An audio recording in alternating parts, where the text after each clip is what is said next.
হেরে যাওয়ার কথা ভাবলে কখনোই জেতা সম্ভব নয়। সফলতা আসে তাদের কাছেই, যারা প্রতিটি ভোরে ওঠে নিজেকে বলে, আমি পারবো, পারবই। আসসালামু আলাইকুম।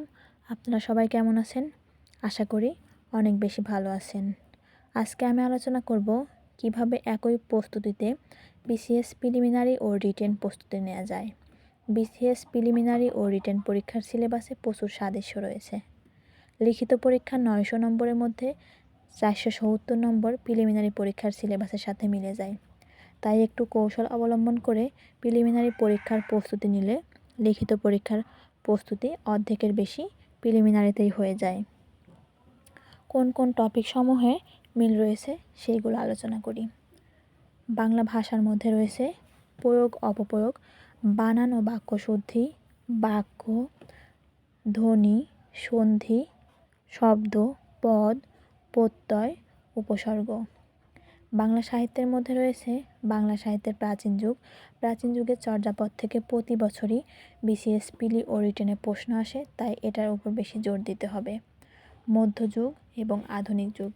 আধুনিক যুগের রবীন্দ্রনাথ ঠাকুর, কাজী নজরুল ইসলাম থেকে প্রতি বছরই বিসিএস প্রিলিমিনারি ও রিটেনে প্রশ্ন আসে।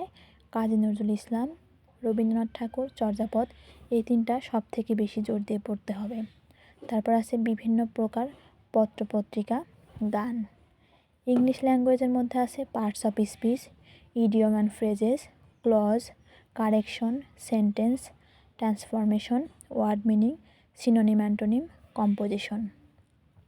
এটার সঙ্গে আপনি প্রতিদিন ফ্রি হ্যান্ড রাইটিং চর্চা করতে পারেন, কারণ বিসিএস রিটেনে 200 মার্কের ইংলিশ থেকে 100 মার্কের বেশি আপনার ফ্রি হ্যান্ডের উপর লিখতে হবে। তাই এখন থেকে আপনার উচিত হবে ফ্রি হ্যান্ড রাইটিং প্রতিদিন চর্চা করা। বাংলাদেশ বিষয়াবলীর মধ্যে রয়েছে বাংলাদেশের জাতীয় বিষয়াবলী, প্রাচীনকাল হতে সমসাময়িক কালের ইতিহাস, কৃষ্টি ও সংস্কৃতি, বাংলাদেশের স্বাধীনতা যুদ্ধের ইতিহাস, ভাষা আন্দোলন, 1954 সালের নির্বাচন, 6 দফা আন্দোলন, 1966 সালে গণ অভ্যুত্থান, 1968, 1969, 1970 সালের সাধারণ নির্বাচন, অসহযোগ আন্দোলন, 1971 সালের 7 মার্চের ঐতিহাসিক ভাষণ, স্বাধীনতা ঘোষণা, মুজিবনগর সরকারের গঠন ও কার্যাবলী, এটা থেকে বেশি প্রশ্ন আসে। মুক্তিযুদ্ধের রণকৌশল, মুক্তিযুদ্ধে বৃহৎ শক্তিবর্গের ভূমিকা, পাক বাহিনীর আত্মসমর্পণ এবং বাংলাদেশের অভ্যুদয়, বাংলাদেশের জনসংখ্যা, আদমশুমারি, জাতি, গোষ্ঠী ও উপজাতি সংক্রান্ত বিষয়াবলী। উপজাতি থেকে প্রতি বছরই প্রশ্ন হয়। বাংলাদেশের সংবিধান, এটি সবথেকে গুরুত্বপূর্ণ। এর মধ্যে আছে সংবিধানের যেগুলো সংশোধনী, ওইগুলো বেশি জোর দিয়ে পড়তে হবে। প্রস্তাবনা ও মৌলিক বৈশিষ্ট্য, মৌলিক অধিকার রাষ্ট্র ইত্যাদি। বাংলাদেশের রাজনৈতিক অবস্থা, রাজনৈতিক দলসমূহের গঠন, ভূমিকা ও কার্যক্রম, ক্ষমতাসীন ও বিরোধী দলের পারস্পরিক সম্পর্কাদি, সুশীল সমাজ ও চাপ সৃষ্টিকারী গোষ্ঠীসমূহ এবং এদের ভূমিকা। বাংলাদেশের সরকার ব্যবস্থা, আইন, শাসন ও বিচার বিভাগসমূহ, আইন প্রণয়ন, নীতি নির্ধারণ, জাতীয় ও আন্তর্জাতিক স্থানীয় পর্যায়ের প্রশাসনিক ব্যবস্থাপনা,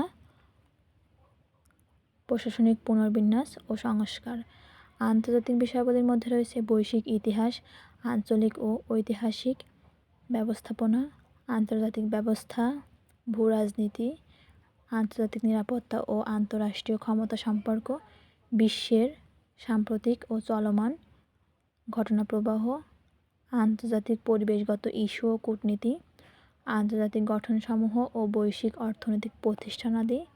ভূগোল, পরিবেশ ও দুর্যোগ ব্যবস্থাপনার মধ্যে রয়েছে বাংলাদেশ ও অঞ্চলভিত্তিক ভৌগোলিক অবস্থান, সীমানা, পরিবেশিক, আর্থসামাজিক ও ভূরাজনৈতিক গুরুত্ব, অঞ্চলভিত্তিক ভৌত, পরিবেশ, ভূপ্রাকৃতিক সম্পদের বণ্টন ও গুরুত্ব।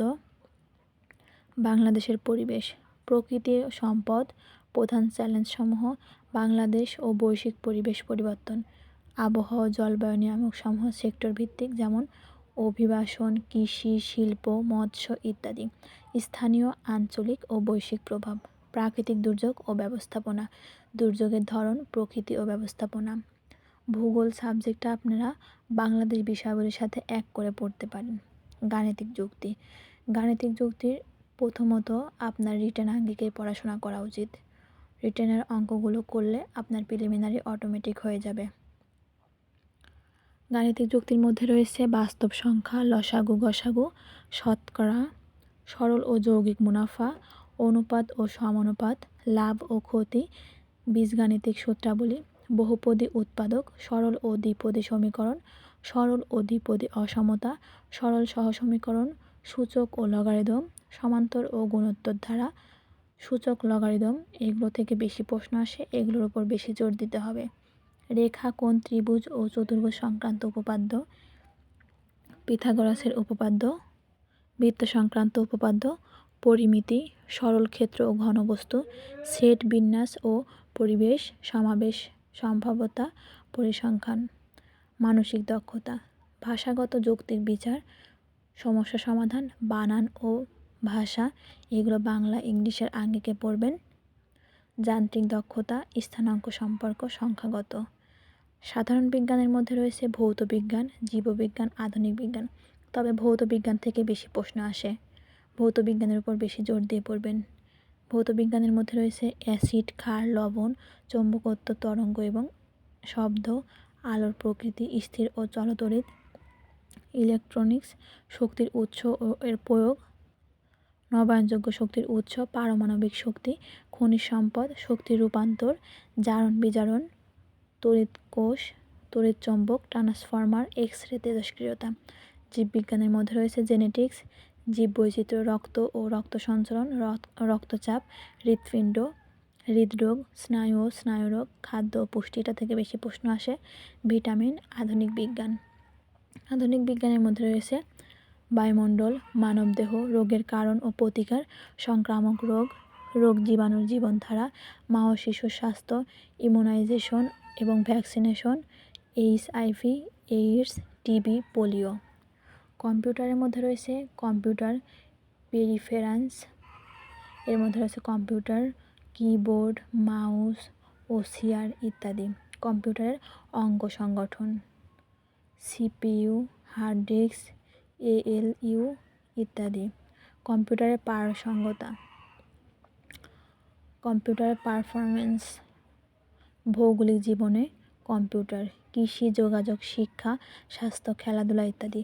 অপারেটিং সিস্টেম, এমবেডেড কম্পিউটার, কম্পিউটারের ইতিহাস, কম্পিউটারের প্রকারভেদ, কম্পিউটারের প্রোগ্রাম, ভাইরাস, ফায়ারওয়াল ইত্যাদি।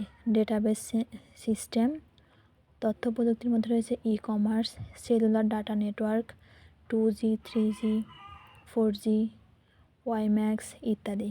কম্পিউটার নেটওয়ার্কের মধ্যে রয়েছে ল্যান, ম্যান, ওয়াইফাই, ওয়াইম্যাক্স ইত্যাদি।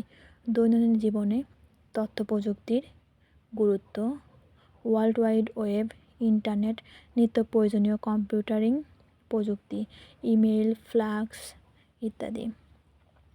ক্লায়েন্ট সার্ভার ম্যানেজমেন্ট, মোবাইল প্রযুক্তির বৈশিষ্ট্যসমূহ, তথ্য প্রযুক্তির বড় প্রতিষ্ঠান ও তাদের সেবা ও তথ্যসমূহ, গুগল, মাইক্রোসফট, IBM ইত্যাদি। Cloud computering, social networking, Facebook, Twitter, Instagram, robotics, cyber অপরাধ ইত্যাদি এগুলো রয়েছে। আমি এইভাবে BCS প্রিলিমিনারি ও রিটেন একসাথে পড়ার চেষ্টা করতেছি।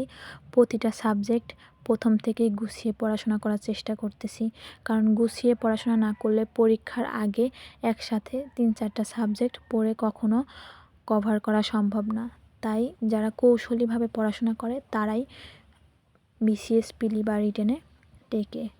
আমিও চেষ্টা করতেছি গুছিয়ে পড়াশোনা করার। আপনারা চাইলে এইভাবে গুছিয়ে, এখনই সময় আছে, এখন থেকেই আপনারা এভাবে পড়াশোনা করতে পারেন, অনেক বেশি উপকৃত হবেন।